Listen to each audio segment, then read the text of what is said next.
here in Columbus, Ohio. This Okay. time, will please turn off your cell phones, pagers, and Is other it Brenda electronic from, devices so I got for them the from duration of our event. MACO. Okay. Today, We we just are think very of pleased to just host this the YouTube, Wild we just Horse trapped a bunch Refuge. and we They're located Just in recently? Craig, Colorado, No, the northwest corner of that state. September. Yeah, Today, okay, that's when I. our Wild Horse Refuge panel will be here we go. introducing themselves Woke and sharing their knowledge and expertise with you. Let's give them a warm welcome. She was and born applause. in the middle of blizzard. Oh my, what did you Welcome think? to, good morning. We're My gonna name have a is neighbor. Diersen We're with the gonna wait till we Mustang have all the Summit, babies and then we're gonna do a and little. we have That's a so goal You can to see. kind of bridge what's Buy the right missing to in the be. Mustang Yes, they world. Just saying. And That's bring very our educational programs and our training programs and our sanctuary programs and our horse healing Mustang programs all together under kind of one umbrella for the horses. So we have the best of the best here today for you to listen to, and they're going to introduce themselves. First off, we have Julianne Neal, who's with JA Media and then Wellness Through Mustangs. We have Heather Tiel-Nelson, who is with BLM. We have Matt Manroe, who is with Mustang Champions. We have Ann Souders, who is with Forever Branded. We have Scott Beckstead, who is with the Wild Horse Refuge. And at the very end, we have Amanda Held with HOOVES, who is our veterans program. They do amazing, amazing work. So I'm going to let Julianne start off, and everyone's going to introduce themselves first, and then we'll go into a Q&A if anyone has any questions. If not, they will start to do a little conversation themselves. Thank you, Lisa. I'm Julianne Neal, and I'm so happy to be here. I'm the one who gets the honor of doing the media production for a lot of the Mustang organizations, and I was roped in. If you know Lisa Diersen, you know she's like a little bulldog when she gets something in her teeth, and so she decided to put together the Mustang Summit, and I was happy to be a part of that from the beginning. She brought me in initially to do some documentary work for the Mustang Discovery Ride, which was an incredible project, cross-country with Lisanne Fear and her Mustangs. And so through that, the documentary, a docu-series is out now called A Mustang Story. So you can find that at A Mustang Story on YouTube. And so all of that production work is my passion. I'm also here with my partner, Bruce Anderson, and we have a nonprofit called the Marley Project, and that's something that's been a domestic horse project for many, many years. Equine education, arts education, that sort of thing, but we also did that deep dive into Mustangs about the time that we got into the Mustang story. And so Bruce's work, he's a clinician here for this weekend, and he'll be talking a little bit about natural humanship and the Marley Project. And we're just thrilled to be part of all of this. We've been blessed to know all of you. So good to be on a panel with you. Oh, so cool.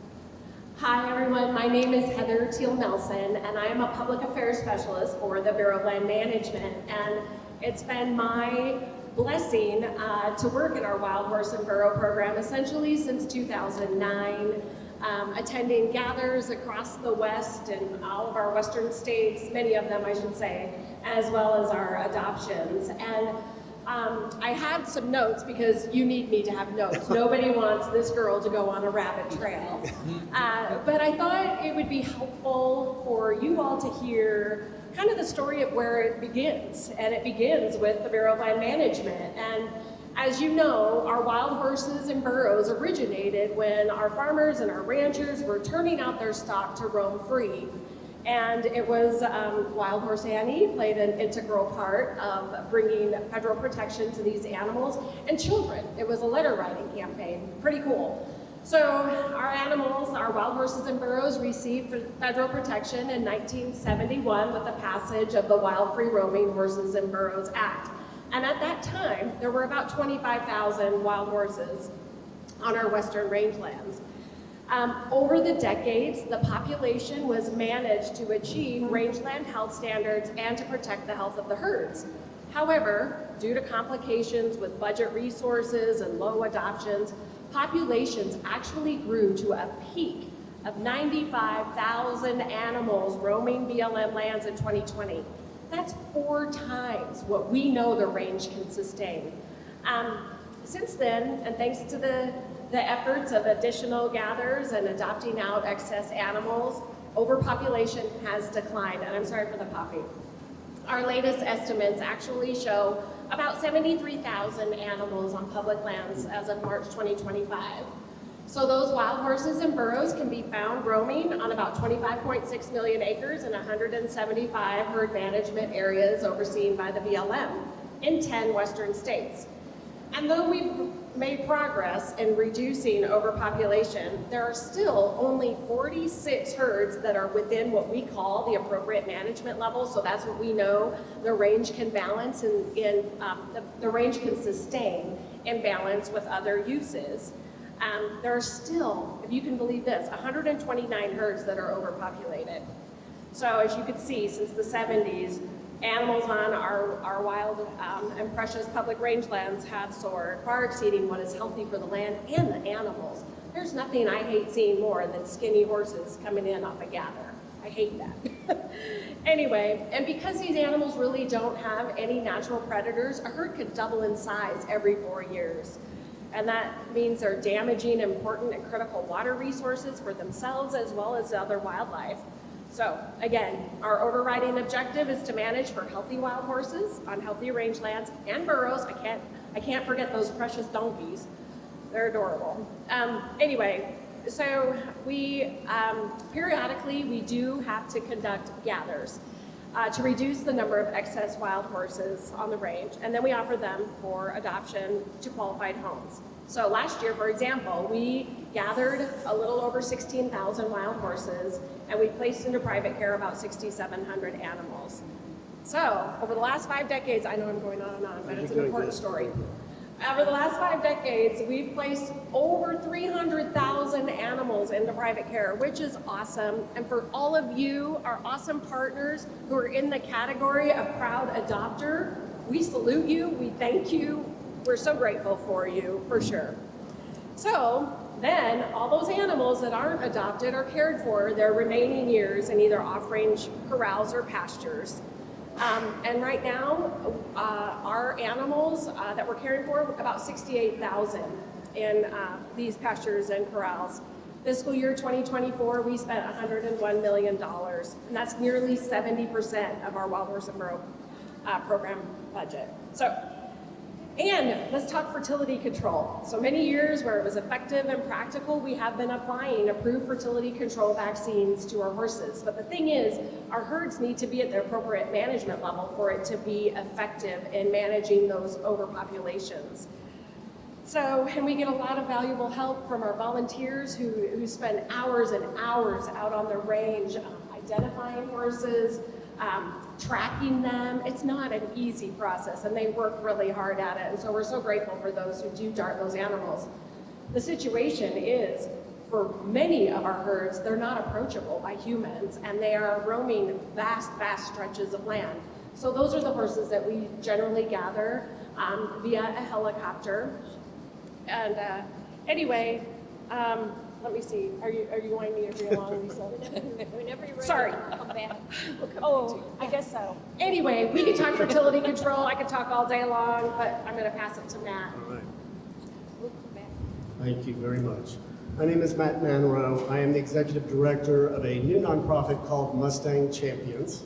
Thank you very much. We have a grant for the government to work in partnership with the Wild Horse and Burro program to do really 2 programs. An education program. By the way, does everyone in here own a horse? Raise your hand if you do not own a horse. Do you own a horse? Do you pay taxes to the government? Okay. Every American who pays taxes to the government owns all these horses. We all own these horses. A lot of people don't know that. I love to point that out occasionally. So this is part of what the education program is about, is to get facts out there, to educate people, us, about our horses. Okay.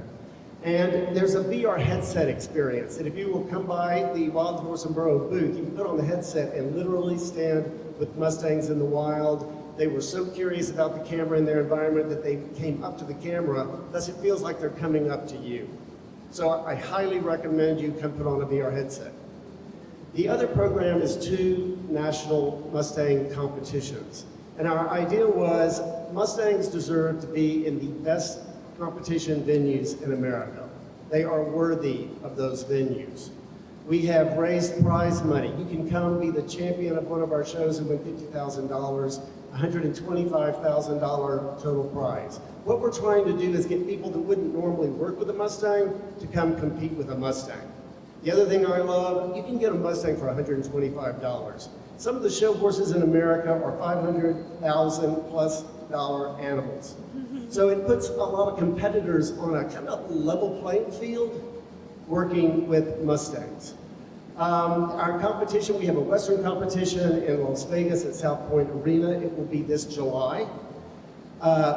And our English discipline competition, which we did for the first time this year at Rolex Stadium at Kentucky Horse Park in Lexington, Kentucky. Both of these venues are premier. And we're also wanting to give people the opportunity to come compete with a Mustang in a venue that they would not normally be able to ever compete in. So our adoption deadline, if you want to come adopt, purchase, and compete, the deadline is April 15, so you better hurry. It is also possible that you can find a horse that's been adopted during our window of October 1 to April 15. Those horses are all eligible to compete. You do not need to be the owner of the adopter of the horse to compete with the horse, and you can compete with up to 2 horses. So we're trying to give people a lot of different ways that they can engage with Mustangs, compete with Mustangs, and help us showcase just how great these horses are in these wonderful, wonderful venues. So please either come to the event or come compete this year, next year. It's a lot of fun, a lot of fun. Hi, my name is Ann Souders, and I'm the Director of Education and Outreach for Forever Branded. We are also a new foundation that are in partnership with the Bureau of Land Management, and we are creating and fostering community through education, engagement, and adoption, one wild horse in Burro at a time. And we have a booth over there with Mustang Summit, and you can come by and get one of our flyers and learn a little bit about us and ask us questions. But we, this year, are putting on 3 events, and they're called Branded Bonanzas. And you can find us on Facebook, or you can find us on our website, foreverbranded.org, and look up our events and our programs. One of our events is in Idaho, in Nampa, Yeah. on the 4th of July. So exciting. Oh, sorry. She's I'm from Idaho. She's from Idaho. You know, you've heard about those Idaho meetings, you know. And don't we want to kind of work on getting an event here? Yes, we do. And our next event is the end of August at the Nebraska State Fair. We're going to be there. And then the last week in September, we will be in Tyler, Texas at the Texas Rose Horse Park for our last Branded Bonanza. So we're really hoping that next year we will have a Branded Bonanza here. And I can look out and see each one of you competing and coming. Get a good look at them, Matt, so we know who's here. So. We'll take names. Okay. We'll take names. So when you come to do an event with us, they are in hand, and we have a riding division. And so all ages, 8 and up, and we do 8 to 108. So you feel qualified. And when you do our events and you learn how to do it, and you get to train a wild horse, then you get to move on up and go do Mustang Champions there. So we're all here to help you. That's what we're trying to do. We're trying to help get these 68,000 horses that are in holding into good homes. And I know we're up here doing it. I have 3. I know Matt has. That too. I had We're doing our own. So anyway, please come to see us at our booth. We'd love to have you, and come over and ask us any questions, anything we can help you with and see, because we are forever branded, and we'd like you to be that way too. Hi, I'm Scott Beckstead, and as a native Idahoan, I also have a problem shutting up. So, Oh, and I'm right between them.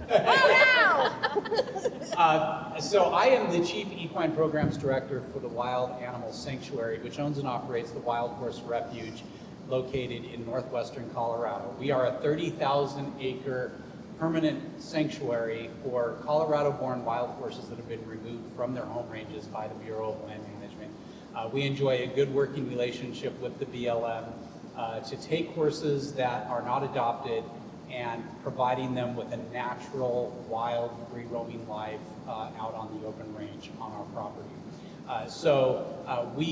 What we will often do is we will go to BLM adoption events in Colorado, and we are there basically to accept any horses that don't get adopted. So we will be going to an adoption event in Colorado this weekend, and another one next month and another one in June.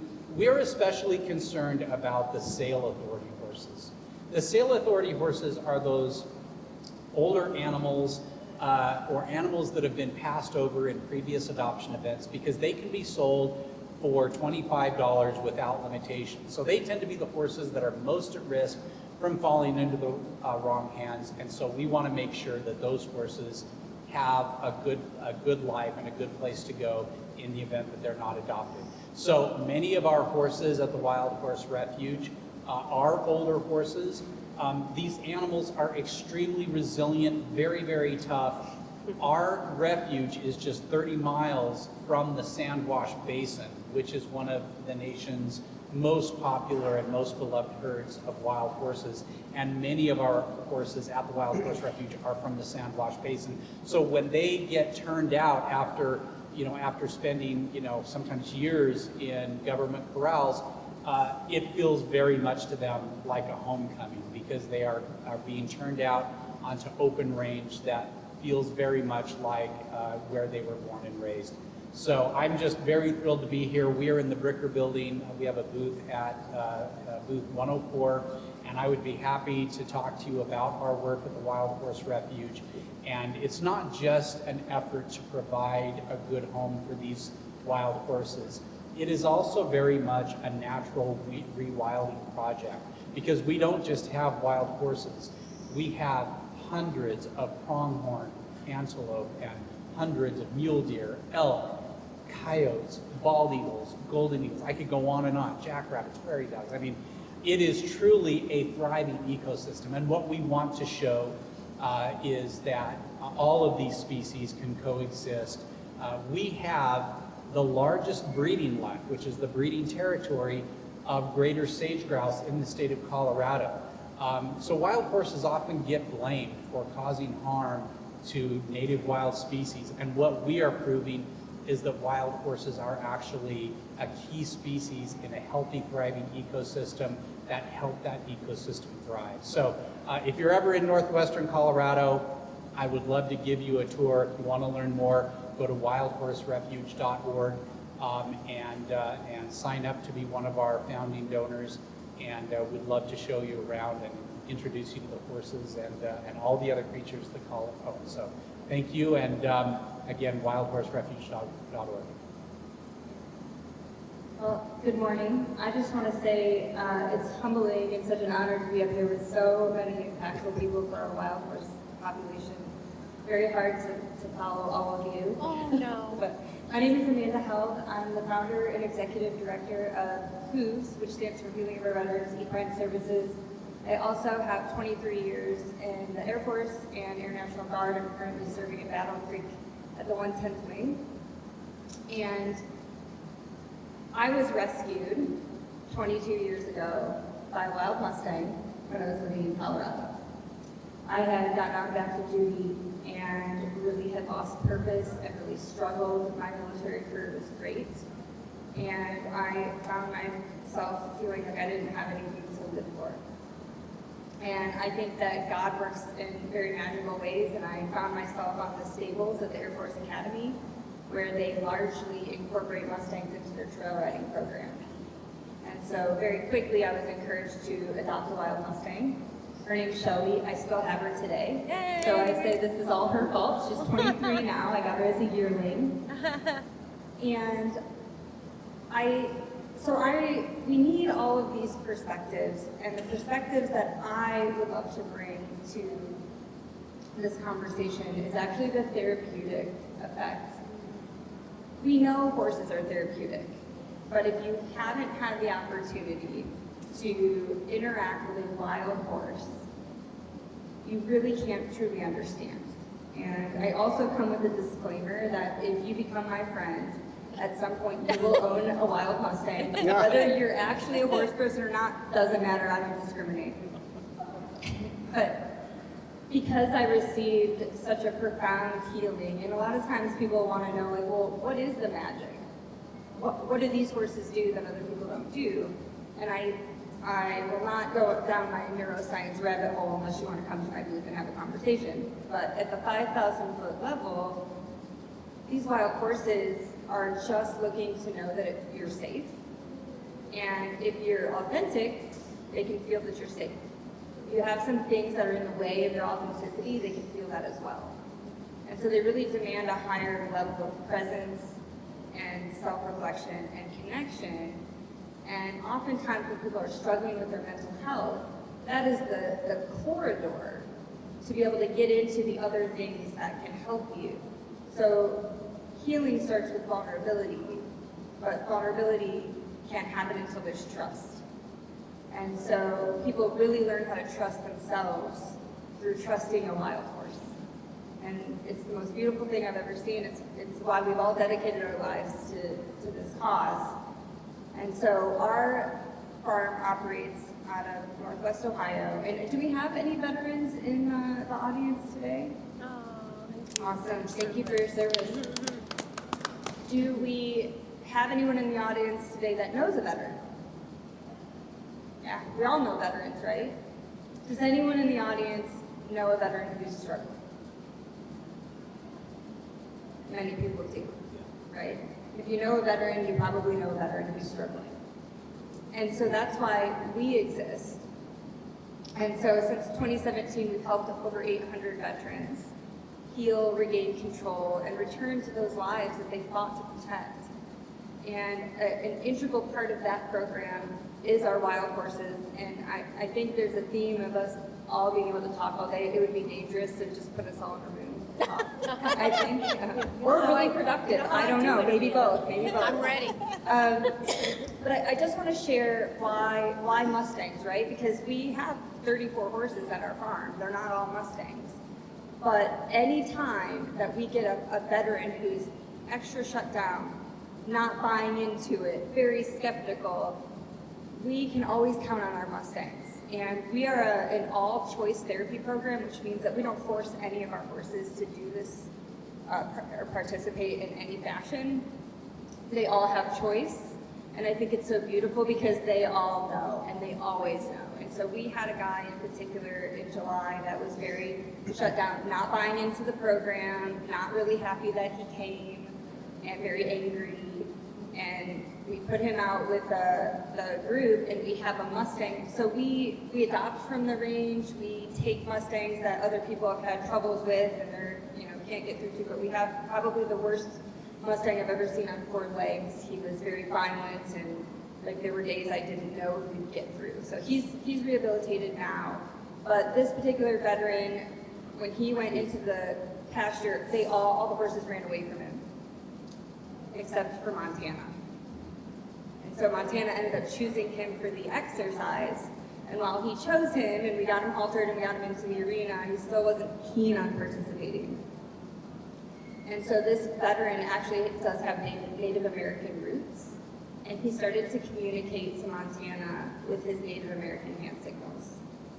And I can't tell you with words what happened in that moment, but by the end of our session, Montana had no halter on, and he was just glued to this veteran and wouldn't leave his side. Now, does that mean all the veterans program problems were fixed in that moment? No, it doesn't. But what did it do? It opened the corridor for him to trust again, for him to connect again, for him to believe in himself again. And I really think that that's what these wild horses can do for our veterans or anybody. They help us to believe in ourselves again. They bring back our heritage. They bring back what being an American is all about. They bring back what being connected is all about. So that is why I'm forever dedicated. If you'd like to learn more, our programs are provided at no cost to veterans. We fly them in from all over the country. Our booth is just right outside. And I gotta plug Lynn, I did not forget Lynn. And so in all of this, and Lynn happens to be one of those poor ladies that hung out with me and now owns a Mustang, even though she's never had a horse before. Mustang Summit. Thank you. So in doing what we're doing, there's lots of programs out there, and HOOVES really wants to help anyone that wants to start a program for veterans. But in doing that, we've connected with Lynn Thomas, who is the founder of Horses for Mental Health, also a Mustang owner now, and so we're a part of the Horses for Mental Health. They're doing a campaign in May for mental health awareness. And so if you have a charity or you know a charity that would like to be part of something bigger and they incorporate horses and mental health, Lynn is also at my booth. She would love to have a conversation with you. But throughout the month of May, we do a fundraising campaign, and I know it's doubled every year. I think last year, do you know her number? I'm sorry, what was the question? Lynn's Horses for Mental Health campaign. Oh, I don't know the number that they've raised, but I believe it was over. I never. I believe it was over $100,000. Oh, for sure. Well, I guess $500,000. Was it $500,000? Yes, for some. $500,000 for programs incorporating horses and how they deal with their mental health. So, if you'd like to learn more, you can find our website, hooves.us, or stop by the booth. Thank you. So as Amanda was talking about Lynn Thomas with Horses for Mental Health, any of you who did any kind of equine assisted therapy, Lynn was the director, the executive director and founder of EGALA, which is Equine Assisted Growth and Learning Association. So she and her partner at the time, Greg Kirsten, are the pioneers who started this horses and healing in the common vernacular, which is used in the medical field, why you can go to a doctor and have a doctor write a prescription for you to get horse therapy. So it's the research. We also partner with the Horses and Humans Foundation, which focuses on getting the research to get the funding for more studies into why these horses work and why do Mustangs work the best. If we literally were able to take all of the veterans programs and all of the prison programs, because you know how well they work with prisoners, and we would have no horses in holding anymore because there's that much of a need. So bringing this group together is part of the method of my madness, but it's so that you all can see that it's so much bigger than just one issue. If we all work together, we can solve the problem. Does anybody have any questions for our panel of experts here? If not, I'm going to let them do a little bit. Are there any topics? Oh, Anne's got her hand up. So I'm going to let them kind of have the floor until you have a question. Well, one thing I was thinking of when Amanda was talking is we live in a world where we do everything fast. Yeah. And there's shortcuts to everything. In Texas, we have a lane on the highway that you can pay extra money and be on that lane and there's no traffic. We don't have to watch commercials now. We can just fast forward through them. And we don't even have numbers on our phone. We don't memorize them anymore because we can just push one button and I can push Lisa Diersen with one button on my phone. But when you bring a wild Mustang home, there's no fast lane. And there's no button. That Mustang doesn't care how old I am, what brand my handbag is, or what kind of car I drive, or how much I weigh, or if I color my hair with L'Oreal hair. It does not care. All that Mustang cares about is what I bring to that. I have to drop everything I do and to get that first touch on a wild horse. It's probably one of the most honest, pure things you can do. And it takes time, it takes honesty, purity. You have to drop everything about you. It doesn't care what war you were in or where you fought. It doesn't care about problems you've had in the past. It's just you and that Mustang right there. And there's something about dropping everything about ourselves and being honest and thinking about something else that is very healing. And I never get tired of these stories. I never get tired. When I'm having a bad day, I go straight to the barn because I know they're going to be there. And we're all here to share that with y'all and everybody. Through Forever Branded, we have some programs. We have adoption centers. We actually have one here in Ohio. It's not very far from here, Tiel-Nelson, where you can adopt horses. We also have a branded partnership that you can go online and find about, and you can be one of our trainers and help get horses adopted, and we will pay you to do that. All of the efforts that Mustang Champions are doing, that the Refuge, and I mean, everybody up here, we're here to help you through a wild horse. Because it's not about us. It's not about Forever Branded or Mustang Summit. This is about what we're going to do with these amazing horses and changing people's lives, one wild horse at a time. And I'm telling you right now, I tell people all the time, when you come to any of our events, you might want to wear an allergy mask because these Mustangs are highly contagious. I'll just tell you. And we get to see them change lives. There's nothing better. There's nothing, and I'm sure Amanda can tell you all day long about lives that have been changed. But that's what we're trying to do, and anybody can do it. Any age, anybody can do it. We've all seen it. So working with a horse that is wild is a different process. It really is something that needs to be taught and learned. And a program that Lisa has started that she did not even talk about, it's a program called the Mustangers. And what clinicians do, like Bruce, is they spend a weekend working with yearlings to achieve a first touch. And then the yearlings are auctioned off at the end of the event. And what Julianne did not tell you is that she films these clinicians teaching gentling techniques. And that is something that's really needed out there in our Mustang world to help more people learn to gentle. And it's quite the process, and I'm gonna let you guys talk about it.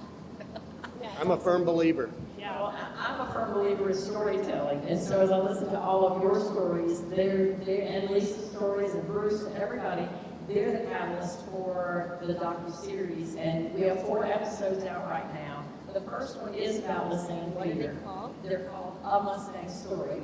We started with 1, but it just gradually, exponentially grew. But one of the episodes is about Lisanne and what she's been through after the ride. Because to do a They might long not ride, know what the ride was. the Mustang Discovery Ride, Tell them where they started. it started in Delaware and followed the American Discovery Trail across the country, ended up in California.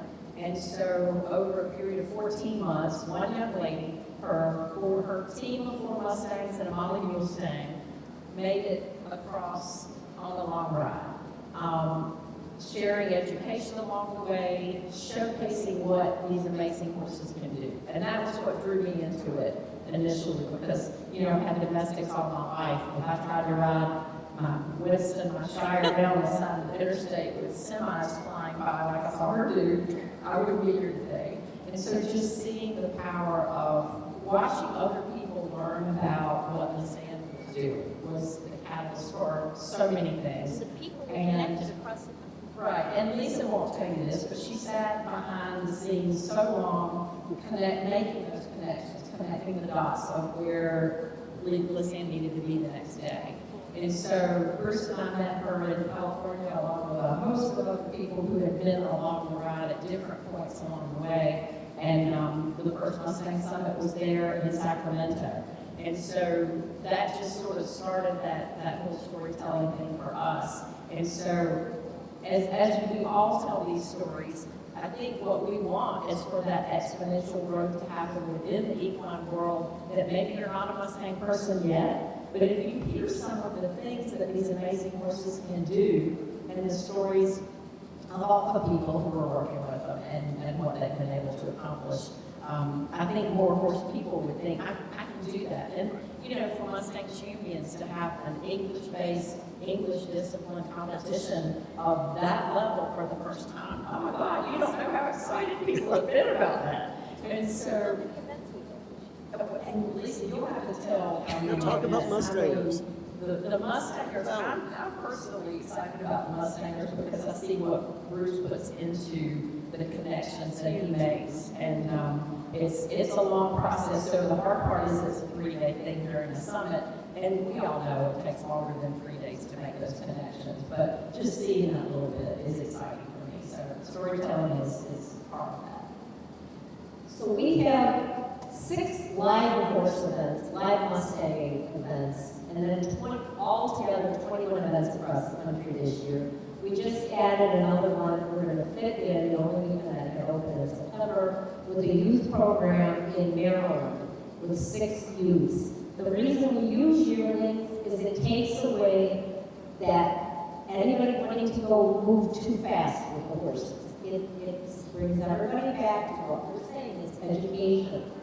It's bringing it to the bottom, to the starting point with the horses. So I'm very proud of the fact that this has come out of just making a few phone calls, getting everything connected and connecting the dots and making it happen. But to be able to see that it is growing, we are having an impact, we're having a definite impact on the education part of it, which has been what kind of has been promised before and never really there. And the same with the veterans part. It was promised before the Mustang Roll and it was never really there. And we have it now. We're working on it. The sanctuary part is, gosh, like, yes, we need sanctuary for the horses, the older horses, the ones that we had a mare in training with Jill. She's 16 years old. They rounded her up. She was actually a Forest Service horse, which is what most people will think about wild horses. Don't understand that it's not just BLM horses, it's Forest Service horses, and it's tribal horses. We have hundreds of thousands of tribal horses. So it's the education part of it that's missing. But to be able to have a place where those older horses that can't take the pressure of coming in and, okay, if I'm not going to be a good riding horse or people don't need a pasture pet, what do? I don't want to be a country where we have open season on horses. And I want to know that we can send them someplace and they have sanctuary. And we're going to let it wrap up a little bit, or not wrap up, but let our speaker here Talk a little bit more about his sanctuary. Thank you, Lisa. Well, yeah, as we're talking about, the challenges and how special these horses are and how challenging it can be to get them to accept, working with people. We do have these stories of horses that just usually because of their age do not make suitable companions or saddle horses and so forth.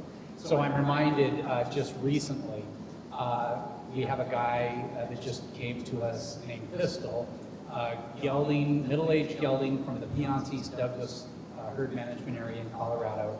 And Pistol was at one time a band stallion, and he was, he lived his whole life out on the range.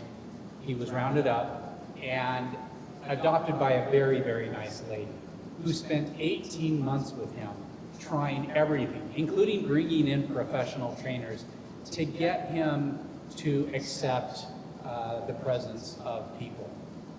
Pistol was not having it.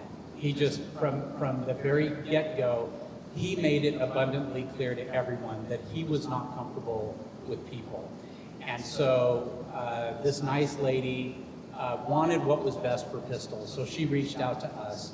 And because he was a Colorado-born wild horse, we agreed to take Pistol.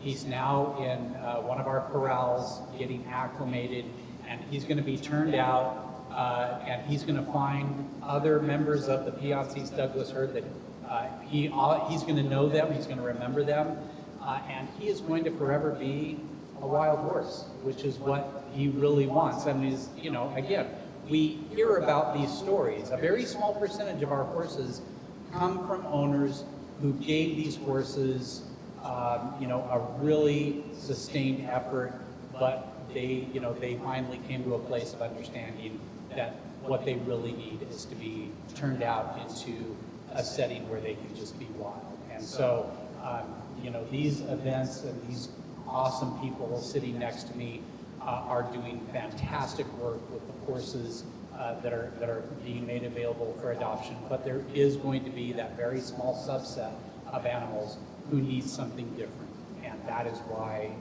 that is why we exist, and that is an option that we provide.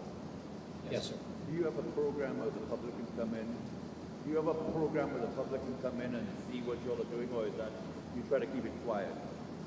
The Wild Horse Refuge is not open to the public in the sense that you can just drive up and go out and see the horses.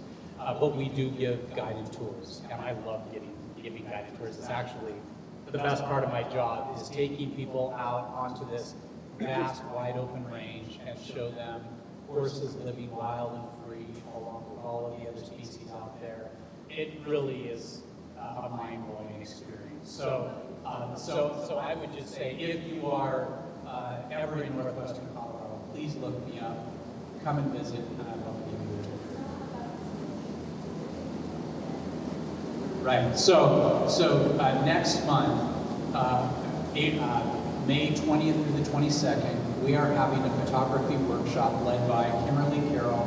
If you know Kimberly, she's one of the real outstanding wild horse photographers. I've been following her work for many years, and she's going to be leading a private photography workshop. We'll spend 2 days out on the Wild Horse Refuge, and then the third day we'll go to the Sand Wash Basin and get photographs of the horses who live there. And half the proceeds from that workshop will go to the Wild Horse Refuge. So the photography opportunities at the Wild Horse Refuge are unreal. And by the way, follow me on Facebook, Instagram, LinkedIn, and TikTok. I'm constantly posting photos and videos of this amazing place and all these amazing creatures. All right, look me up. We're signing up for a tour.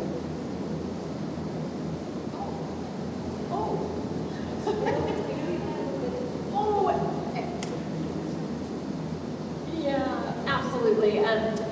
One thing I love hearing about, for the BLM, we know that our adopters are more successful when they can handle horses that come off the range. So these training programs, they're huge to us.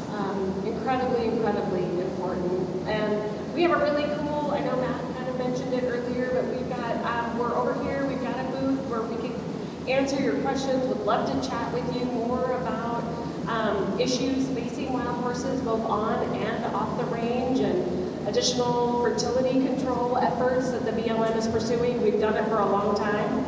It hasn't been as effective as we need it to be, but we're getting a little better at it for sure. Anyway, I really am grateful for this opportunity and would love to chat with you. Sure. Has the government, because you're part of the government, set up programs for non-horse people? So all of these people have one thing in common, they have a love for horses, but what about non-horse people who don't know the values, and because the government is the one in charge of these horses, do you have programs where you can go around the country to your government institutions and show, because this is what these people are saying over here, that these Mustangs have a value? I'm actually not exactly sure, but these are our partners. So this is federal money that is helping to fund the Mustang Champions, and we are trying desperately to place more animals into private care across the country with our adoptions. And I'm not sure if that answers your question, but What we've got going on now is, right, so they have the partnerships with Mustang Champions and Forever Branded, and that's what we're trying to do with Mustang Summit, is to create these educational programs, because the government is only, the BLM has been tasked with managing our American wild horses on federal lands. That is what the BLM has been tasked with doing by Congress. Manage the horses. It's up to the rest of us to educate. We're helping make sure that people become educated so these horses get into the proper homes with the proper knowledge so that they just don't go to a pen and go, oh, I can buy a horse for $125, and if I'm lucky, I get a sale authority horse for $25, and I'm going to take that horse home and I'm going to break it. No, we do not break horses, we make horses, and we want to make people aware and educated on what are some of the options. And with Wild Horse Sanctuary, the ability to be able to have a sanctuary for horses who've gone through the process, okay, it's wonderful that these options are here, and we're going to be doing even more to open up all Iberian horses, which is what the American Mustang horse is, an Iberian horse, and have things that kids and people starting out will be able to get recognized with their Mustangs. So we're getting the time out. Yes, but thank you so much. Thank you all. Let's give them a big round of applause. It was wonderful to have you